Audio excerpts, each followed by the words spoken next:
Aksi pencurian berangkas Dara Arafah oleh ART menjadi sorotan. Tak hanya berangkas, sang ART turut mematikan semua CCTV di rumah Dara Arafah. Aksi ART terjadi saat Dara Arafah sedang tidak berada di rumah. Ironisnya, sang ART sempat pamit pulang karena alasan ibunya meninggal dunia di kampung. Dara Arafah membagikan kabar tak menyenangkan melalui Instagramnya. Ia baru saja kehilangan berangkas yang berisi barang berharga miliknya.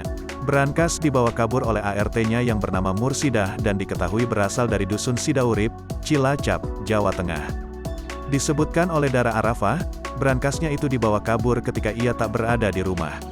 Ia tak menyangka pembantunya bisa mengangkat berangkasnya yang sangat berat itu. Padahal menurut Dara, asistennya yang laki-laki tak sanggup menggotong berangkasnya. Pembantunya itu bahkan mematikan semua CCTV di rumahnya di melancarkan aksi mengambil berangkas tersebut.